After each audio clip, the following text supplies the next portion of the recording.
Welcome back to Top 100 Prospects in 10 minutes. Today we're going to be looking at SmarterD. They make a risk management software for IT teams within corporations, but also government, etc., etc. So let's first look at who they actually target, who is their TAM. So if we go over solutions, they target all the way from startup to enterprise teams, like I say, IT, security, MSPs, managed service providers. Let's actually have a look at their logos. Bring all those across, we can screenshot, we can add the domain, we can input it into a tool like Claude and ask it to break down, geography, type of companies, size, etc., etc. So when we do that, we get the following. So for TAM, we've got managed service providers, government, infrastructure, construction as the industries, lookalikes, here are the companies. We're getting geography, US, Canada, Middle East. Revenue is anywhere from 5 million plus. Again, ICP is the best slice of TAM, so actually ICP is more 50 million, but here, they're targeting anywhere from startups. So startup-wise, 5 million plus, employees 50 to 10,000, broad range again. And in terms of teams, we've looked at that in buyers. Decision makers are going to be chief technology officers, chief information security officers. CFOs are going to be interested from a budget perspective. Champions are going to be IT security directors. In smaller companies, they will be the decision maker. In larger companies, they may be the champion. And then end users are going to be the IT teams, the compliance teams, and things like that. Now, in terms of in-market signals, we're looking at things like a new chief information security officer or a new CTO on board, any failed audits, a recent security incident, so recent news, companies using competitors like Safe, companies using IT security tools like ServiceNow, CrowdStrike, and anyone searching for keywords like asset visibility, IT governance, risk management, strategic governance, etc. And then meaningful engagement, so people actually engaging with their website. What does that look like? Well, visited the SmarterD 2+ times in the last 7 days, 2+ visits from the same account in the last 7 days, and visited demo page. They don't have a pricing page, so those three are probably a good place to start, and we can actually start getting more granular depending on how much traffic and how many leads we're getting. And then we can actually start to have a look at tiering systems, okay? And the difference between the left and the right is the left is where you want to focus all your sales resource just on tier 1, so high account fit and strong engagement. Companies like Clay and Warmly go for this option because they want to focus all their effort on warm leads. That's fine. Whereas, if you're maybe getting less engagement as a company, or you've got a really good BDR team, then actually you can go for the right-hand side. There is no winning version. It just depends on your sales resource, how much engagement you're getting, things like that. So we understand a bit about the business. Who are the top 100 leads? Well, we're actually going to look at ICP. So let's look at the same number of industries. Let's go for the US, because the Middle East market as well is a different beast.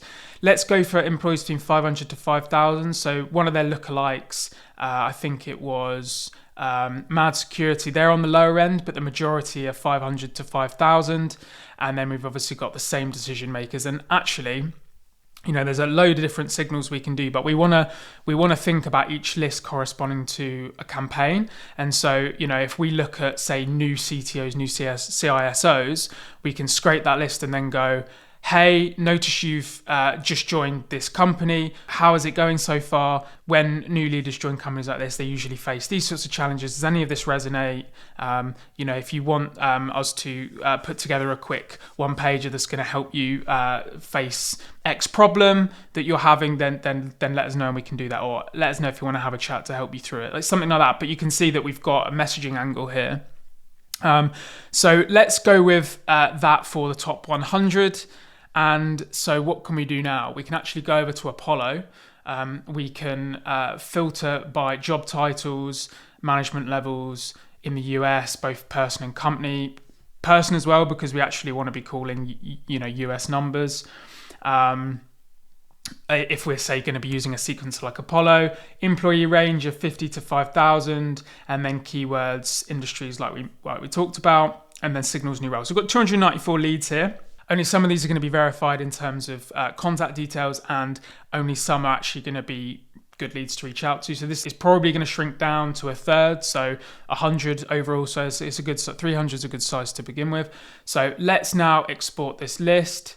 We can select custom, take the full list, 294 people, max number of people 3, select that, and then we can add to a new list like this one, or we can create a new list.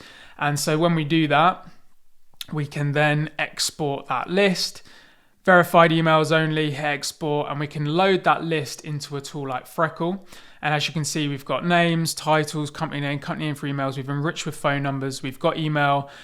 We have if we go all the way across, we've verified using zero bounce that all of these are valid. We've actually filtered out catch-alls here because we have 100 leads in total. But what we could do is we can keep catch-alls in and do a bounce ban layer to verify if the catch-all is deliverable. But just for this example, we won't do the bounce ban because that's not the main point of the video. We've got, if we go all the way back across, we've got all this information carried across from Apollo. And then what we wanted to do is just actually validate the lead in terms of ICP, in terms of buyer persona.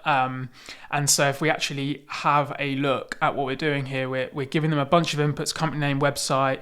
We're saying, look, verify that this is in fact ICP that is interested in buying. And we've also put a filter that said, look, it doesn't have to be in those industries. They just have to be the sort of company that would buy this software. And verifying buyer persona as well, that they are in fact a decision maker. And if they match both of those, good lead. We filtered out any leads that say bad. We've got a justification there. And like I say, we've come out with 91 leads, so 100 leads that we can then export, download as CSV. We can upload that to a tool like Instantly, and we can now build out the messaging like, hey, first name, saw you've just joined, company name, curious to hear how it's going so far.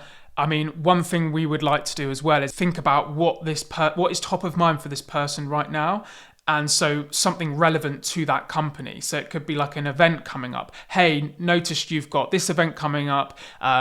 So imagine you're looking to prepare for that. And then we're actually speaking a bit more relevance to them. So a little bit more enrichment could be done just to increase response rates. But the point of this video was to show top 100 leads, relevance, clean, and this is it. And we can then export and we can then reach out to them in Apollo if we want to do, say, multi-channel outreach, or we can take it to a tool like Instant if we want to do email only outreach. So yeah, I hope you found this useful. Any questions, add to the comments, and I will get back to you as soon as I can.